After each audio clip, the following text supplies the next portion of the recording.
पिछले कई दिनों से यूजीसी को लेकर पूरे देश में यह कहा जा सकता है कि बवाल मचा हुआ है। समाज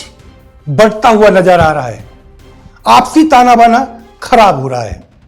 तमाम वर्ग के लोग समर्थन पे तो सामान्य वर्ग यूजीसी के विरोध पे लगातार प्रयास कर रहा है और प्रदर्शन भी देखने को मिल रहे हैं। जेएनयू जैसी घटना कोई भूल नहीं सकता और कन्हैया कुमार की वो ढपली जो एक बार फिर से यूजीसी के समर्थन पे बज रही है। इन तमाम मुद्दों को लेकर के राष्ट्रीय राजपूत करणी सेना के प्रदेश अध्यक्ष जी आज खुद लाइव न्यूज एक्स के स्टूडियो पर मौजूद हैं और बात करेंगे, क्योंकि ऐलान कुछ बड़ा उत्तर प्रदेश ने भी किया है और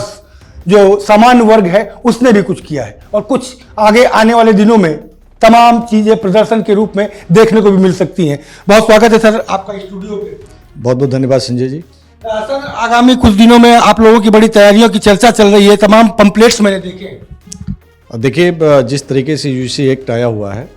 और माननीय सुप्रीम कोर्ट ने जिस तरीके से इस पर रोक लगाई है और स्पष्ट शब्दों में कहा है कि ये जो एक्ट आया हुआ है ये सीधे सीधे सामान्य वर्ग के लोगों के खिलाफ है, ये जाति वैमनस्यता फैलाने वाला, स्पष्ट शब्दों में सुप्रीम कोर्ट ने लताड़ लगाई है सरकार को। तो निश्चित है कि ये मोदी सरकार जाति वैमनस्यता फैला रही है और यूजीसी को लेकर के पूरे देश में विरोध है, सामान्य वर्ग के लोग विरोध कर रहे हैं। क्योंकि आप जानते हैं कि कॉलेज यूनिवर्सिटी में कहीं भी पढ़ने वाले बच्चे या प्राइमरी से लेकर के यूनिवर्सिटी तक पढ़ने वाले जो बच्चे होते हैं वो बिना जाति भेदभाव के एक साथ पढ़ते हैं, उनका अपना दोस्त बनाते हैं, एक साथ आगे बढ़ते हैं। लेकिन मोदी सरकार लगातार जब से आई है तब से इसने जो है जाति के नाम पर, धर्म के नाम पर वैमनस्यता फैलाया है। चाहे महापुरुषों के नाम पर जाति बांटी है या अब यूजीसी एक्ट आया है। तो अभी ये माहौल पूरे देश में गर्म है और 29 जनवरी को माननीय सुप्रीम कोर्ट ने जो फैसला दिया था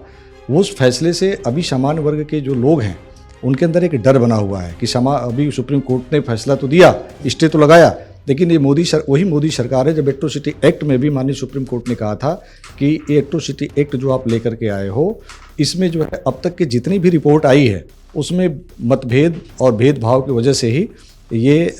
लोगों ने जानबूझ करके इसमें लगाए। 95% जो केस है फर्जी पाए गए। तो इसमें एक जांच होनी चाहिए, लेकिन मोदी सरकार माननीय सुप्रीम कोर्ट की बात नहीं मानती है और ये प्रस्ताव लेकर के सदन में जाती है और ये सदन में पास होता है और ये संविधान के 9वीं सूची में इसको डाल दिया जाता है। इसी तरीके का प्रयास यहाँ पर किया गया है। तो अब ये जो सामान्य वर्ग के जो लोग हैं वो जग चुके हैं और पूरे देश में एक माहौल है और उसी के सापेक्ष में लखनऊ के, उत्तर प्रदेश की राजधानी लखनऊ में परिवर्तन चौक से गांधी पार्क तक 21 फरवरी को दोपहर को 12 बजे सामान्य वर्ग में आने वाले वो सभी लोग वो आएंगे और आकर के विरोध प्रदर्शन करेंगे और एक बड़ा आपको विशाल आंदोलन देखने को मिलेगा। आंदोलन का दौर चल रहा है कि कोर्ट पे क्या विश्वास नहीं रहा पूरे सर्व समाज को? देखिए, माननीय सुप्रीम कोर्ट पे विश्वास रहा, उन लोगों को विश्वास नहीं जो कोर्ट के संविधान की दुहाई देते हैं, चाहे वो जेएनयू की आपने बात किया, जेएनयू के अंदर संविधान की दुहाई देते हैं, या बड़े बड़े पॉलिटिकल लोग जो हैं वो कहते हैं कि संविधान कोई बेच रहा है, कोई कह रहा है कोई खरीद रहा है, कोई संविधान खतरे में, तमाम बातें करते हैं। ये वो सारे पॉलिटिशियन हैं जो अपने अपने स्वार्थ के लिए, अपनी वोट की राजनीति के लिए अस्तर विहीन बातें करके समाज में जहर फैला रहे हैं। ये सब संविधान को मानने वाले लोग नहीं हैं। हम लोग माननीय सुप्रीम कोर्ट का, माननीय संविधान का हम लोग सम्मान करते हैं और उनका स्वागत करते हैं कि माननीय सुप्रीम कोर्ट ने जो फैसला लिया है कि नहीं, ये जो भेदभाव बढ़ाने वाला ये एक कानून आया है और इसको लताड़ा है सरकार को कि आप अपना पक्ष रखिए, तो हम लोग तो मानने वाले हैं, लेकिन ये जो भेदभाव करने वाले वही लोग हैं जो संविधान को नहीं मानते।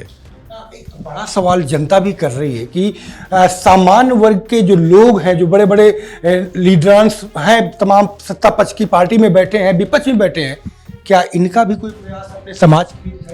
देखिए संजय जी, कुछ ऐसे सामान्य वर्ग के लोग हैं जिनको लगा कि नहीं, ये जो एक्ट आया है बहुत ही खतरनाक है, भविष्य में इतना जहर फैला देगा तो पाकिस्तान हिंदुस्तान वाली व्यवस्था यहाँ बनने की तैयारी में है।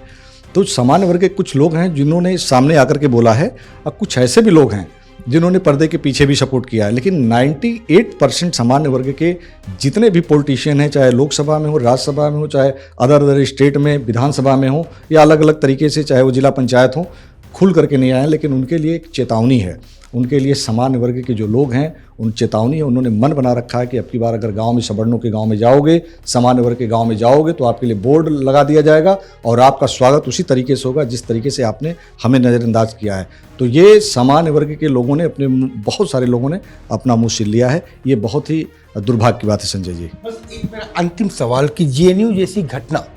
जो एक बच्ची के साथ होती है, उसके साथ एक सवाल और इंक्लूड करता हूं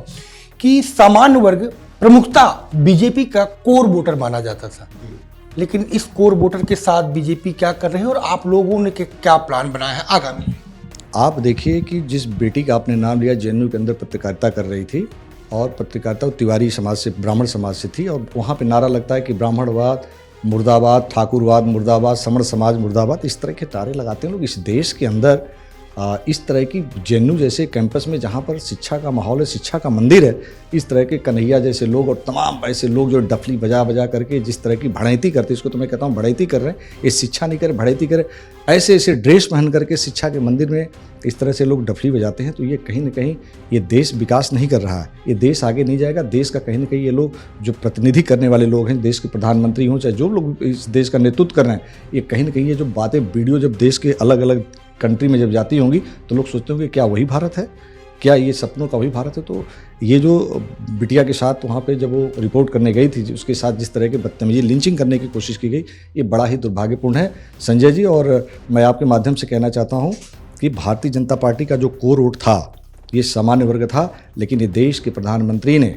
ये सामान्य वर्ग का वोट लिया, और सामान्य वर्ग वालों ने संजय जी इस कमल के फूल को, मैं जब छोटा था तो मुझे याद था कि लोग बीजेपी को वोट देने के लिए, कमल के फूल को वोट देने के लिए जैसे सुबह निकल जाते थे और आखिरी समय तक बूथ पर रहते थे और मेहनत करते थे कि कमल के फूल को वोट दो, ये हिंदुस्तान के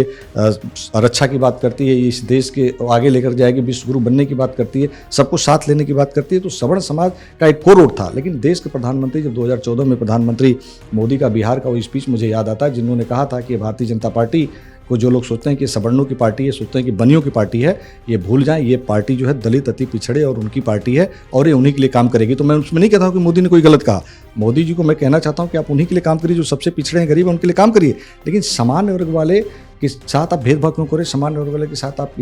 इतनी नफरत आपको क्यों होती है? ये जो नफरत फैलाया है,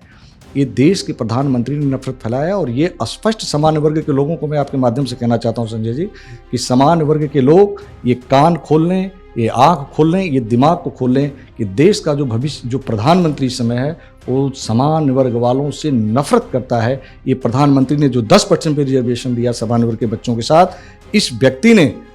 उसमें भी भेदभाव किया, जमीन प्लाट मकान की शर्तें लगाई, 5 एकड़ जमीन की शर्तें लगाई, और सभी समान के बच्चों को इसने आयु में 5 वर्ष का छूट दिया, लेकिन सामान्य वर्ग वालों को छूट नहीं दिया। तो ये सामान्य वर्ग से नफरत करने वाला ये देश के प्रधानमंत्री है, इनका बहिष्कार करना होगा और इनकी सफाई करना होगा। लेकिन मैं ये भी कहना चाहता हूँ संजय जी, कुछ ऐसे भी लोग हैं बीजेपी के अंदर जो बहुत अच्छे हैं, जो अच्छा काम कर रहे हैं, लेकिन ये देश का प्रधानमंत्री ये सामान्य वर्ग के लिए खतरे की घंटी है। बहुत शुक्रिया आपसे बात करने के लिए स्टूडियो में आकर। तो आपने सुना अध्यक्ष जी को, जिनको साफ तौर पे कहना है कि बीजेपी और खास करके इस देश के प्रधानमंत्री